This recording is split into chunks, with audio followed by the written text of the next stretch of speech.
Hello प्यारे विद्यार्थियों, हम कर रहे हैं बायो सावर्ट नियम के अनुप्रयोग और अभी हम लोग कर रहे हैं वृत्ताकार लूप। वृत्ताकार जो लूप होता है, अगर उसमें लूप में धारा बह रही हो तो उसके कारण उसके केंद्र पर जो चुंबकीय क्षेत्र होता है, अभी हम उस पर बात कर रहे हैं और हम ये देख रहे हैं कि उस पे किस किस तरह का सवाल बन सकता है। तो आगे बढ़ते हैं। परिपथ का हिस्सा हो धारा, अगर धारा परिपथ का हिस्सा हो और कुछ इस तरीके से परिपथ के अंदर धारा की व्यवस्था कर दी जाए कि एक वृत्ताकार लूप बने, तो केंद्र पे जो विद्युत क्षेत्र है, जो चुंबकीय क्षेत्र है, वो होगा शून्य, वो होगा शून्य।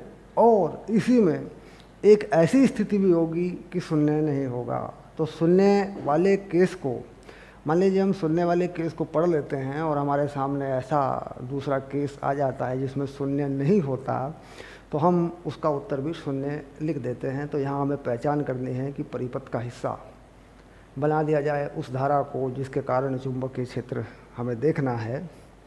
तो किस तरीके से ये दोनों केस होते हैं, चलिए लेते हैं, शुरू करते हैं।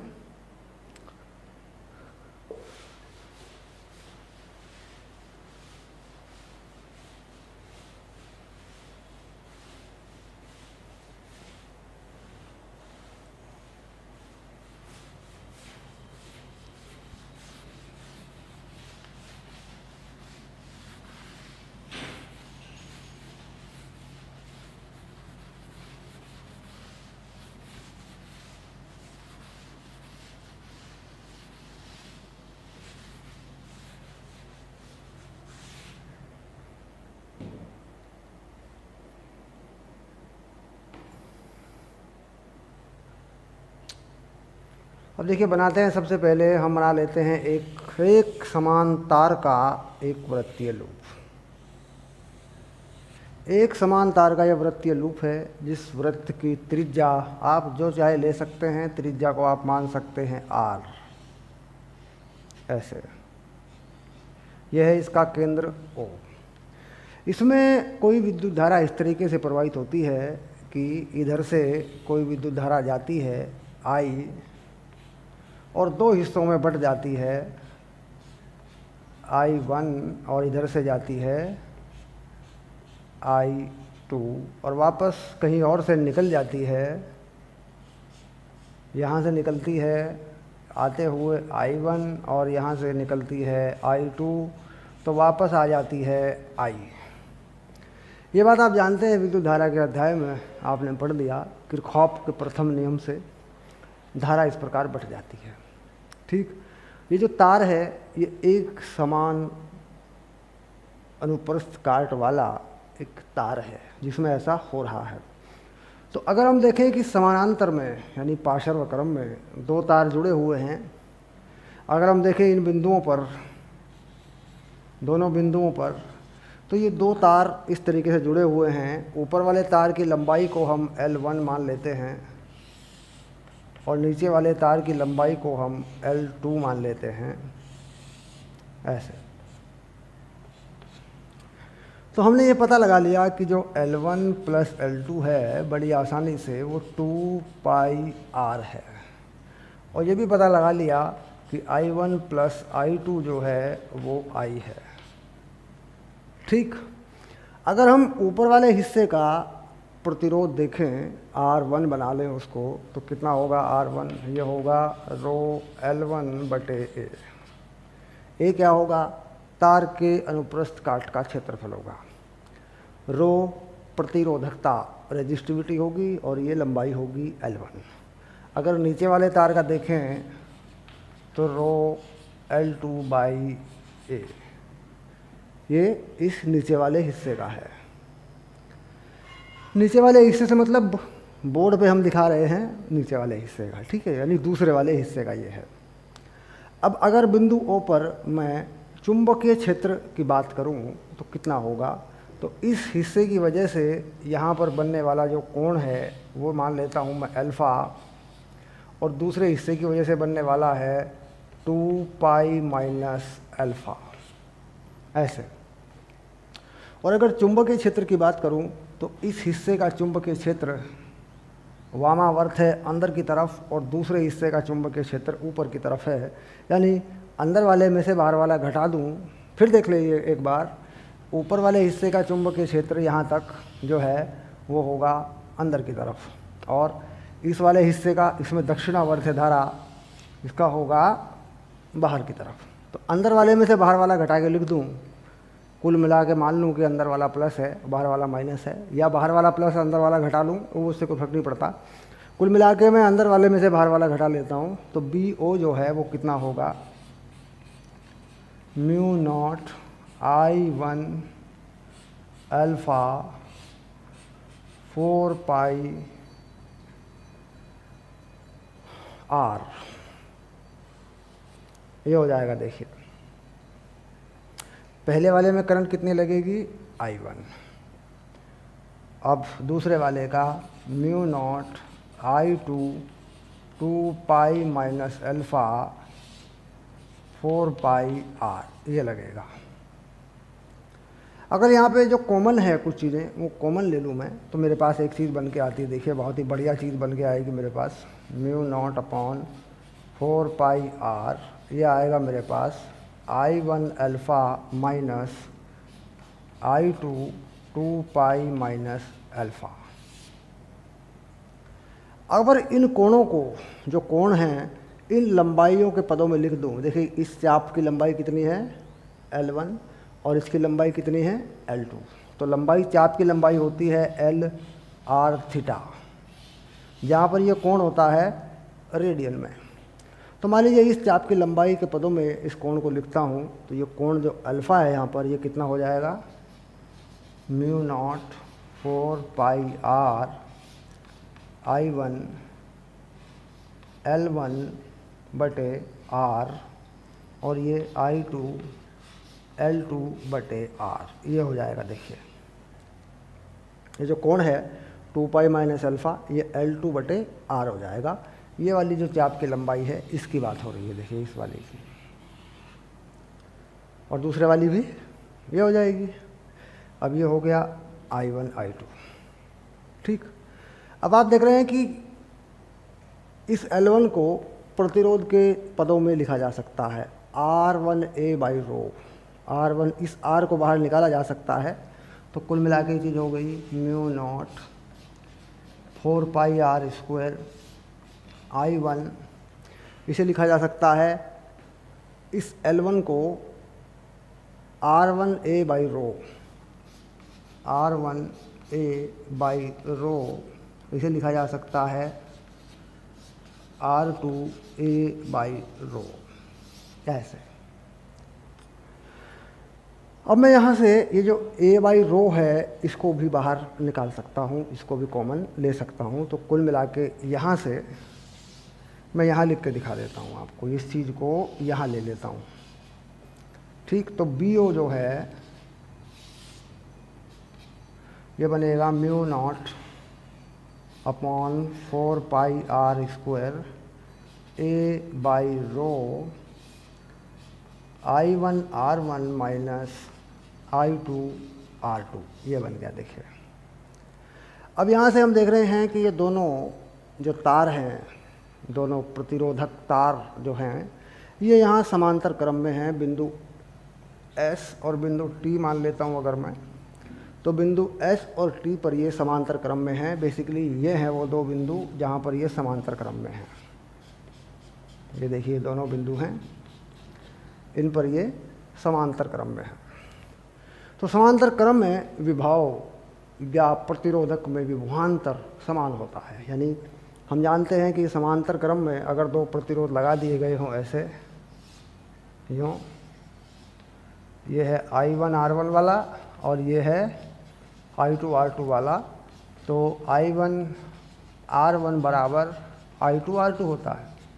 तो I1 R1 minus I2 R2, ये कितना हो जाएगा, 0।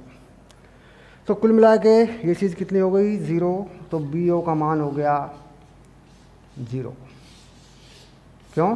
क्योंकि ये जो चीज़ है ये कितनी हो गई, ये हो गया 0।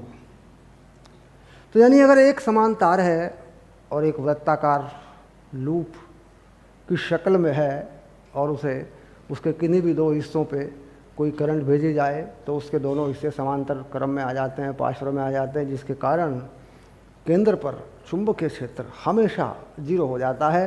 लेकिन इसके लिए शर्त है कि ये तार एक समान तार होना चाहिए। ठीक, अब मान लीजिए इस चीज़ को थोड़ा सा बदल देते हैं और तार के प्रतिरोध हम अपने तरीके से परिभाषित करते हैं, तब ऐसा नहीं होगा। क्योंकि तार के हिस्सों के प्रतिरोध अगर हम अपने तरीके से परिभाषित कर देंगे तब ऐसा नहीं होगा। देखिए,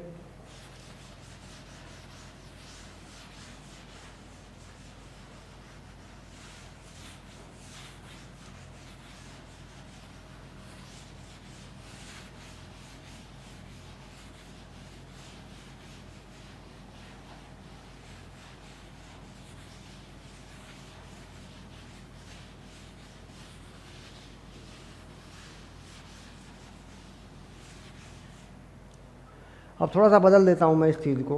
कहता है वृत्ताकार तार में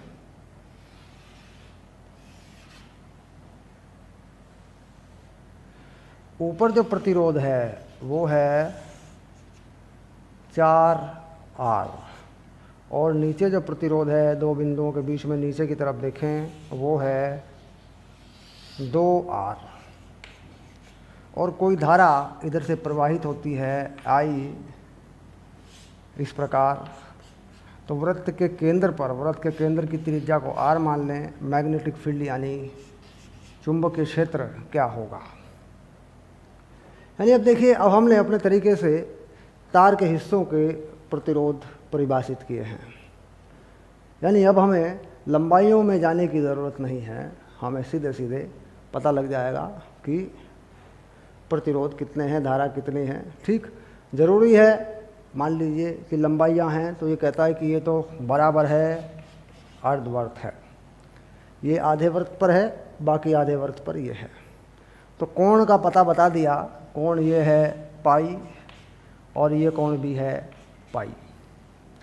ठीक, तो ऐसे में ये वाला जो नियम है जो जीरो बनाता है यहाँ पर लागू नहीं होता, क्योंकि यहाँ पे जीरो नहीं आएगा, यहाँ पे आंसर आएगा। तो ये जो है इस I1 R1 I2 R2 वाली चीज़ जो है ये घटेगी, ये कटेगी नहीं। ठीक, चलिए देखते हैं कैसे।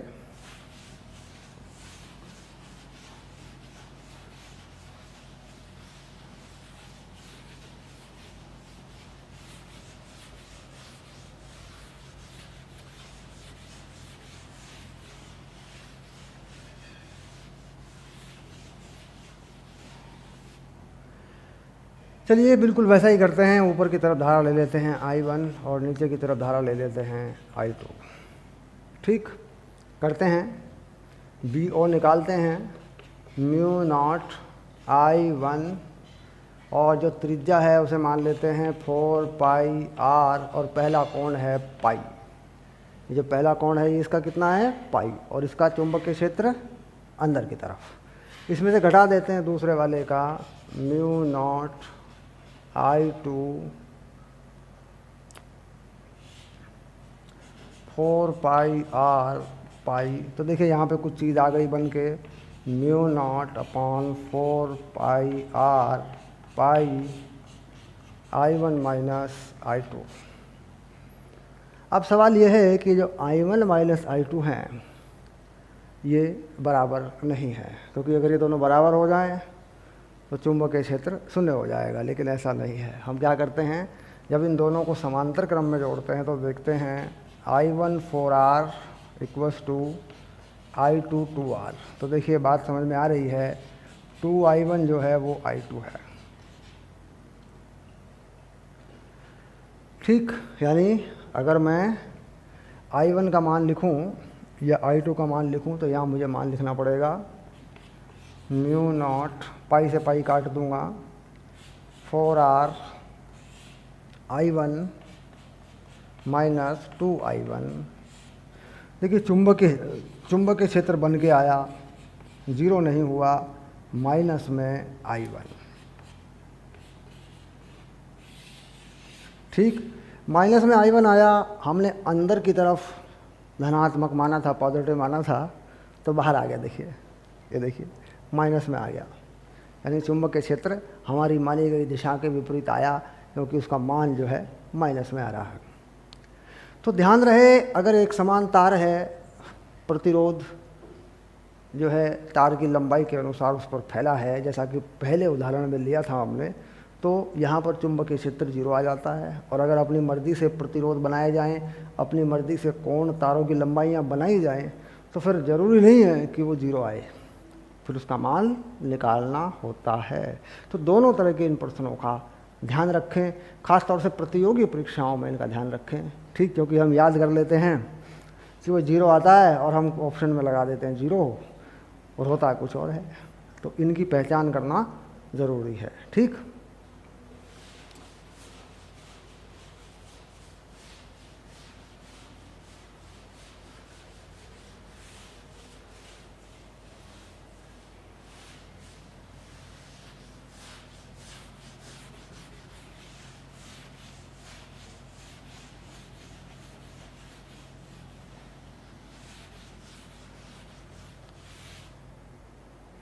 अब वृत्ताकार लूप के अक्ष पर चुंबकीय क्षेत्र से बनने वाले सवालों पर विचार करते हैं।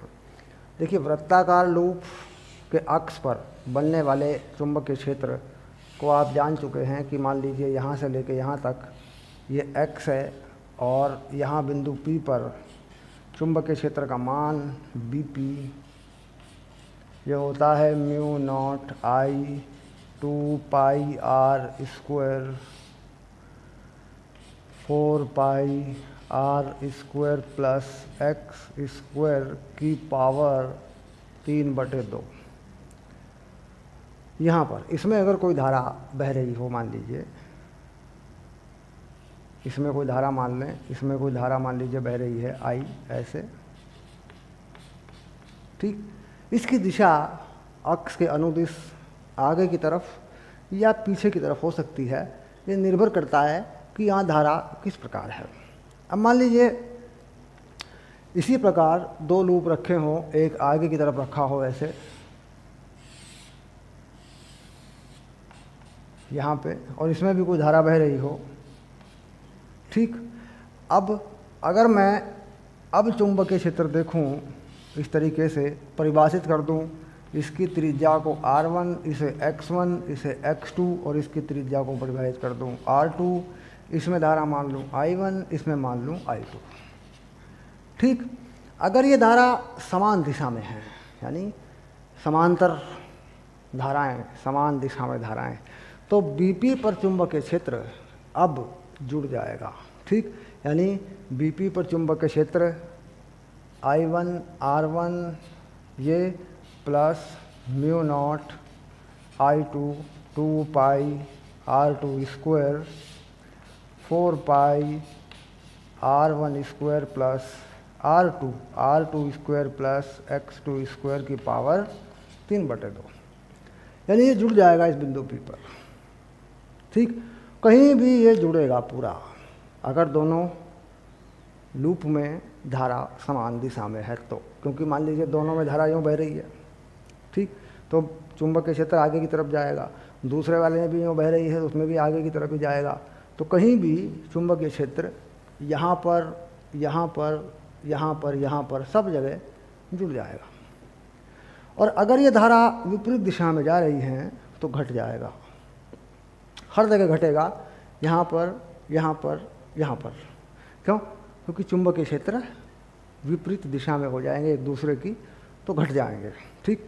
इसका मतलब होता है कि 2 जो लूप हैं उनका जो तल है, उनका जो प्लेन है वो समांतर है, समांतर प्लेन में है, और उनके जो केंद्र हैं वो संकेंद्री नहीं हैं, केंद्र उनके अलग अलग जगहों पर रखे हुए हैं। बाकी इस पर एक उदाहरण है NCERT में, इसी चीज़ पर वो मैं कराऊंगा, तो इस सूत्र को आपको लगा के भी दिखाऊंगा। पर यहाँ पर इतनी बात तो समझ में आ गई होगी कि भाई अगर समान दिशा में धाराएं हैं तो जुड़ेंगे और विपरीत में है तो घटेंगे, ठीक। चलिए, अब अगर इन्हीं को थोड़ा सा बदल दिया जाए, इस लूप को यहाँ से हटाकर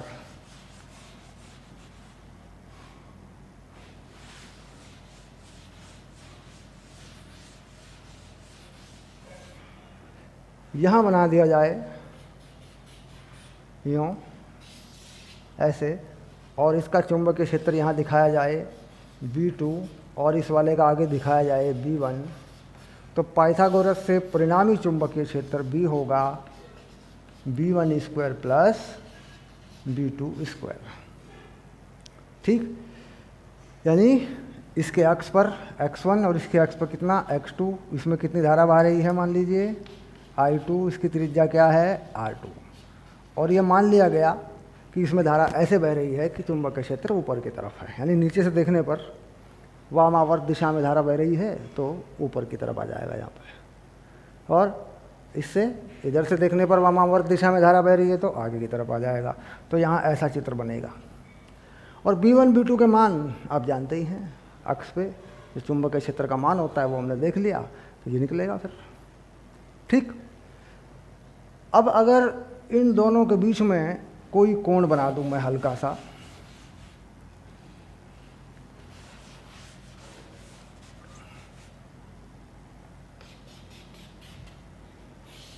यूँ ऐसे, और इसे बना दूं B2 और ये बना दूं x2, इसमें धारा I2 और इसकी त्रिज्या R2, ऐसे चुंबकीय क्षेत्र बना दूं, इधर से देखने पर वामावर्त है।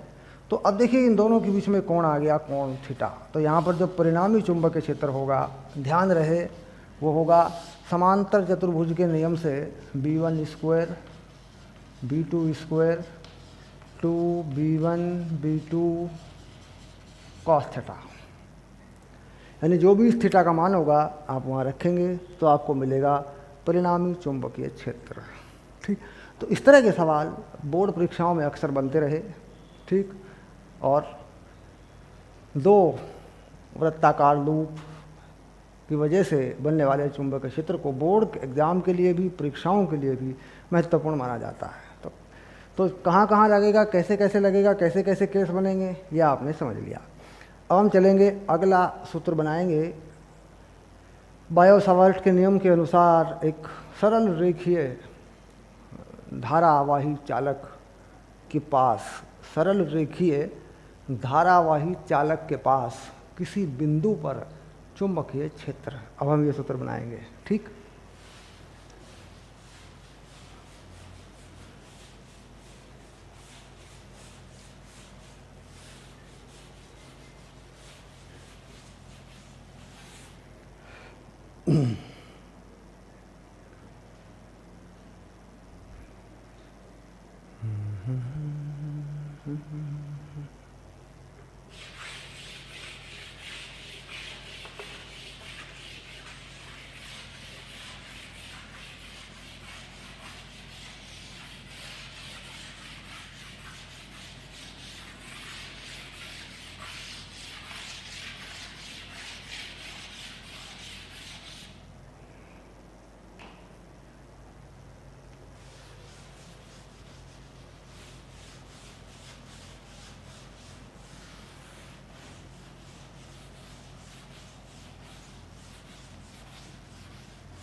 सरल रेखीय धारावाही चालक बना लेते हैं। एक सरल रेखीय धारावाही चालक जिसकी लंबाई जो है वो सीमित है, बाद में इस लंबाई को तुम अनंत भी कर सकते हो। देखिए ये है सरल रेखीय धारावाही चालक।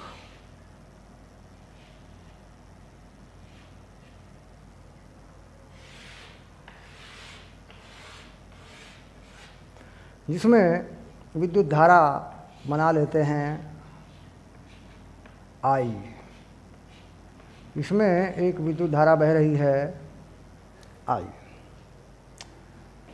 ठीक, अब इसके पास कोई बिंदु ले लेते हैं जिस बिंदु पर हमें चुंबकीय क्षेत्र देखना है।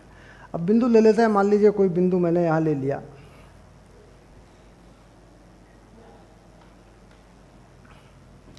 यहाँ मान लीजिए कोई बिंदु ले लिया मैंने, बिंदु P, और बिंदु P से इसकी जो लंबवत दूरी है मैंने उसको परिभाषित कर लिया A से।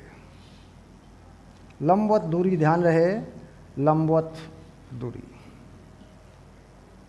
ठीक, अब इस बिंदु P पर मैं इसके छोटे से टुकड़े की वजह से एक चुंबकीय क्षेत्र देखता हूँ।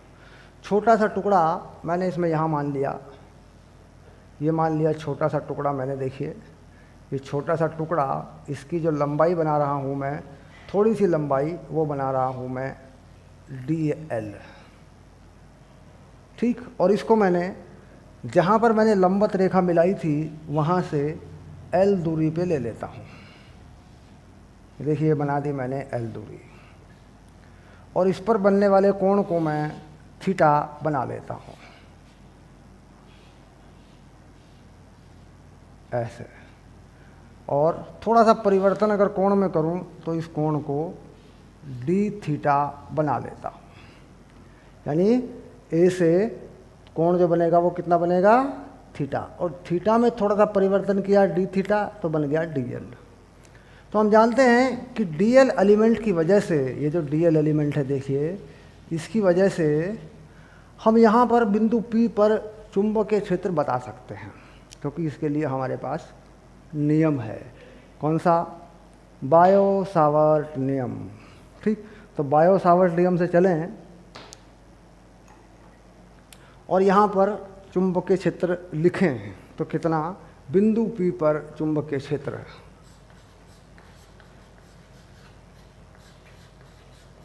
P पर dl के कारण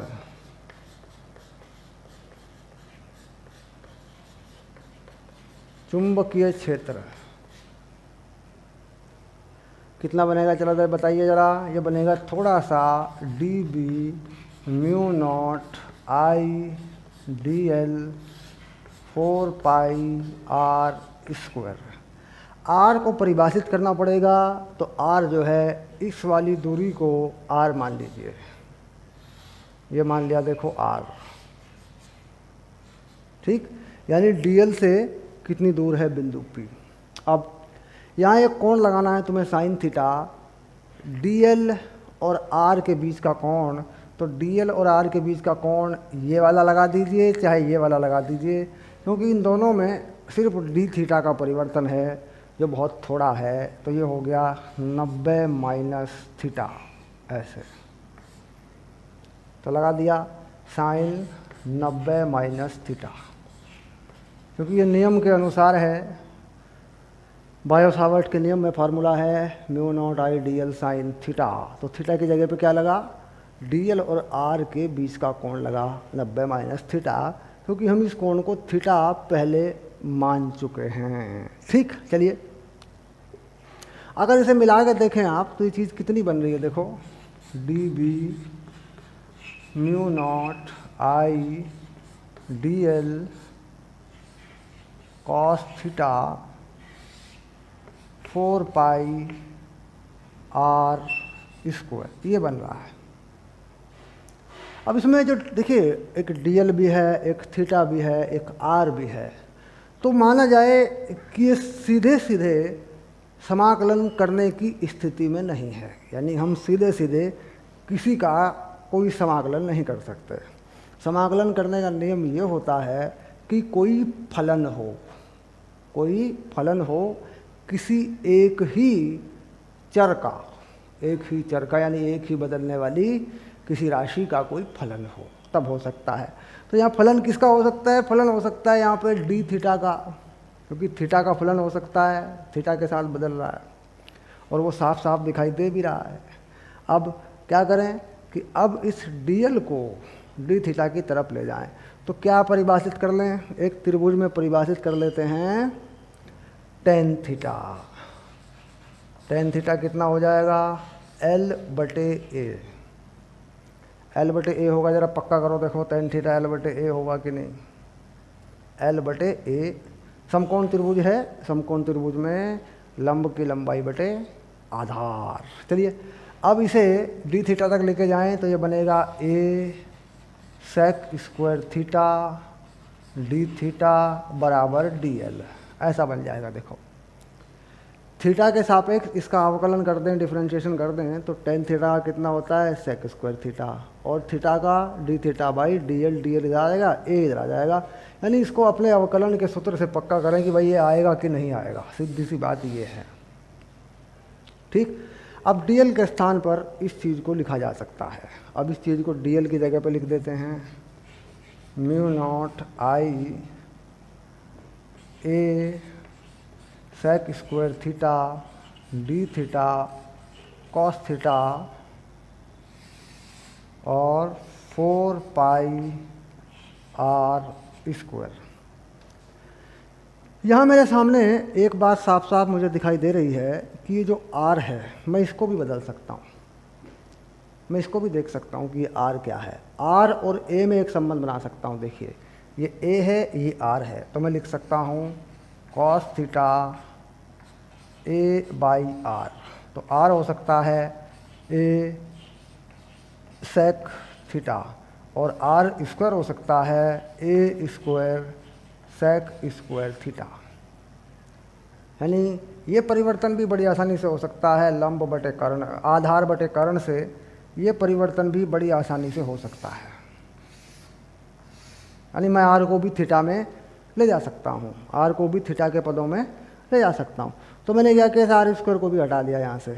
इस आर स्क्वायर को मैंने लिख दिया, इस आर स्क्वायर को देखो मैं इस आर स्क्वायर को यहाँ लिख रहा हूँ, इसको मैंने लिख दिया ए स्क्वायर सेक स्क्वायर थीटा।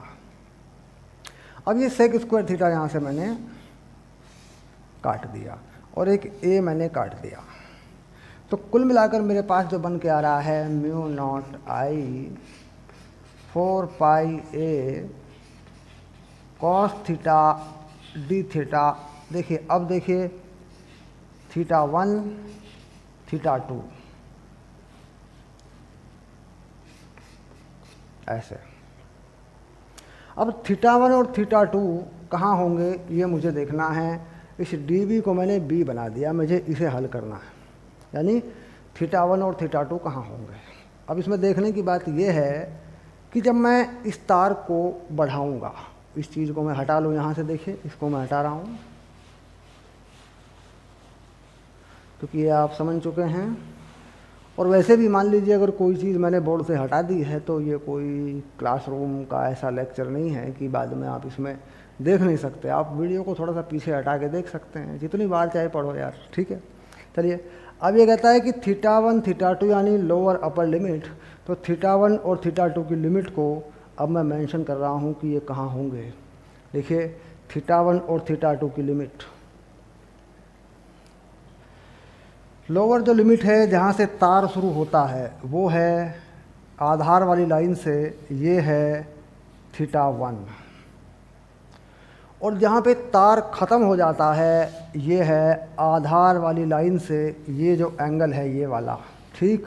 ये कितना है, ये है थीटा 2, ठीक। यानी अगर फिर से चित्र बना के दिखाऊं तो कुछ ऐसा मामला है।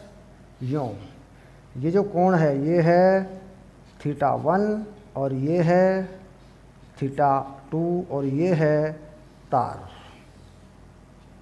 इस तरीके से।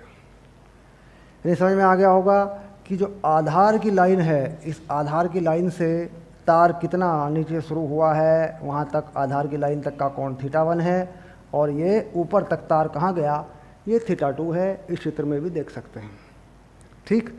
ये जो है ये तार है, यहाँ से लेके यहाँ तक ये तार है।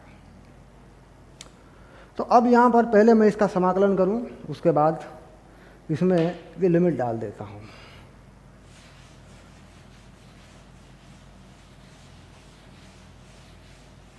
चलिए अब बताइए कॉस थीटा का समाकलन क्या होगा। कॉस थीटा का समाकलन होता है सिर्फ साइन थीटा। तो लिख देते हैं B mu not I upon 4 pi A sine theta, ठीक। अब थीटा 1 और थीटा 2 में लिमिट कैसे लगेगी, यहाँ ध्यान रखना है आपको कि ये जो नीचे का कोण है ये माइनस में लगेगा, आधार लाइन से नीचे का कोण माइनस में लगेगा और ऊपर का कोण प्लस में लगेगा, यानी माइनस, इसको बात को समझना है, θ1 और ये प्लस θ2। यानी जहाँ से ये शुरू हुआ है इस आधार लाइन से नीचे का कोण कैसा लगेगा, माइनस में लगेगा, और ऊपर का कोण प्लस में लगेगा। तो कुल मिला के समाकलन में सीमा ऐसे लगेगी। ठीक, चलिए हल कर देते हैं। Value mu not I 4 pi A sign θ2 minus sign minus θ1, ऐसे ये आ गया। देखिए अब साइन में जो माइनस होता है कोण के अंदर वो बाहर आ जाता है, तो b बन के आया mu not I upon 4 pi A sign θ2 plus sign θ1। ये सूत्र बन के आ गया तुम्हारा। ठीक, जो तुम्हें इस तार की सीमित लंबाई के तार के लिए चुंबकीय क्षेत्र बताएगा। अगर तुम इसे अनंत लंबाई का तार बना दोगे तब भी ये सूत्र तुम्हें चुंबकीय क्षेत्र बताएगा। ठीक, अब इस सूत्र को पकड़ लेते हैं, बाकी चीज़ों को हटा देते हैं। ठीक है, सूत्र बन गया, बाकी चीज़ों को हटा देते हैं।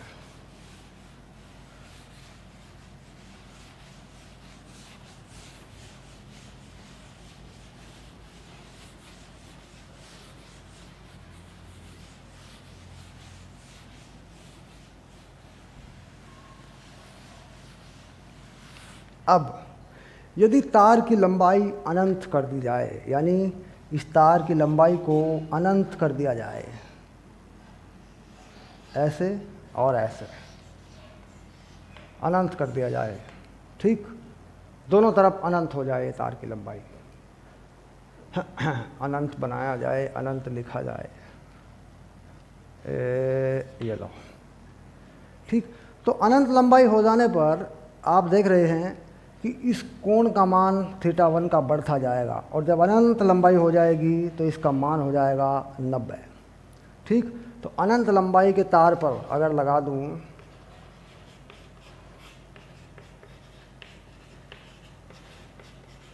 तार के लिए तो हो जाएगा θ1 ये भी 90 हो गया और θ2 ये भी 90 हो गया। दोनों कोण जो हैं 90-90 हो गए। तो अब यहाँ सूत्र में लगा दूँ तो कितना होगा, b mu not I upon 2 पाई ए, ये बनेगा। देखिए यानी समझ ले बात, ये 90 लग जाएगा, 1 हो जाएगा, ये 90 लग जाएगा, ये भी 1 हो जाएगा। तो 1 + 1, एक और एक 2, 2 इस 2 से कट जाएगा, 4 से 2 बचेगा, तो क्या बचेगा, म्यू नॉट आई अपॉन 2 पाई ए।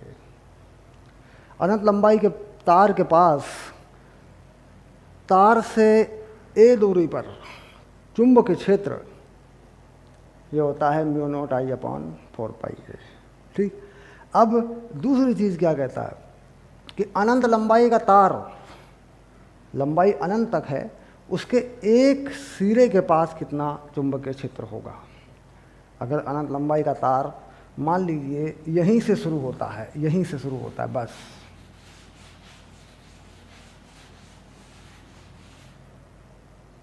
अब देखिए बात समझ में आ गई होगी कि अनंत लंबाई का तार कहाँ से शुरू होता है, यहाँ से शुरू होता है। इसके एक सिरे से ए लंबवत दूरी पर ऊपर तक ये तार कितना है, अनंत है।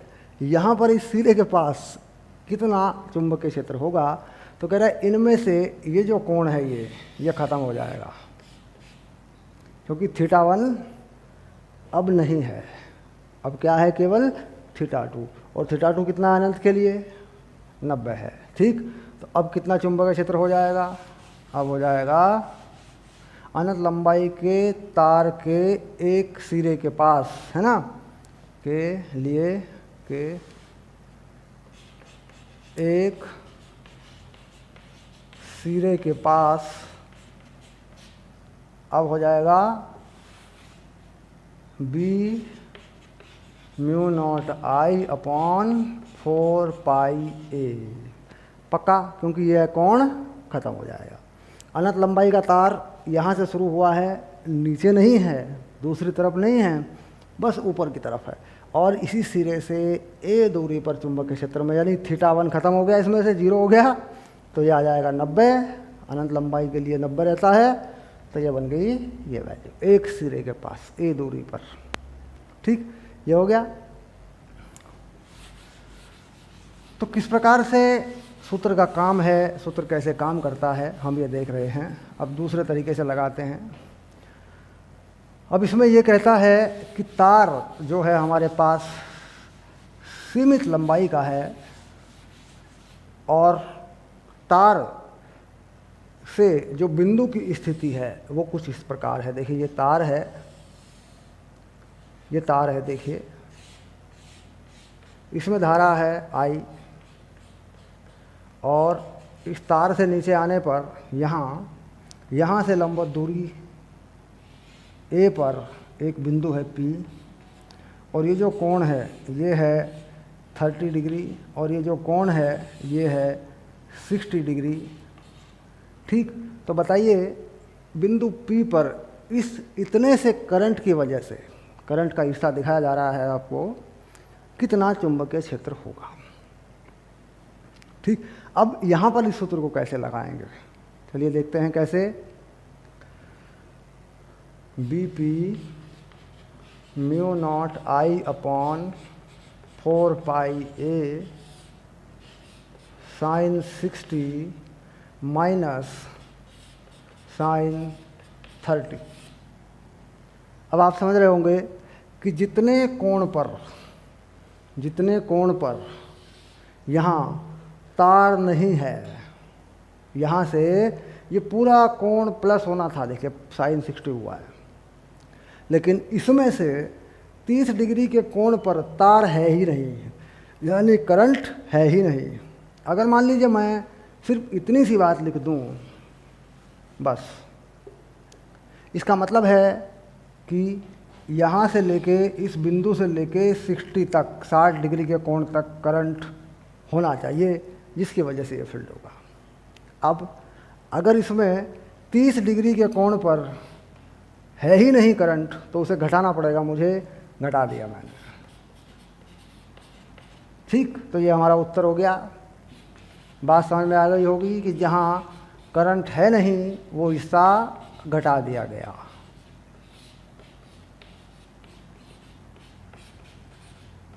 ये आ गया मैग्नेटिक फील्ड। किसमें निकाले जाते हैं मैग्नेटिक फील्ड, याद रहे, याद दिला देता हूँ, टेस्ला। ठीक, यानी अगर कोई तार का हिस्सा नहीं है कहीं, तो इस हिसाब से काम करना है, उसी कोण को यहाँ पे घटाना होगा। और अगर नीचे की तरफ है तो फिर फार्मूला पूरा है, कंप्लीट है, फिर आप जानते हैं आपको जोड़ना ही है उसको। ठीक, करंट उपस्थित है तो जोड़ना है, चाहे नीचे उपस्थित हो चाहे ऊपर उपस्थित हो। अगर करंट कहीं उपस्थित नहीं है तो घटाना है। ठीक, उसी कोण को घटा देना है। ठीक है, चलिए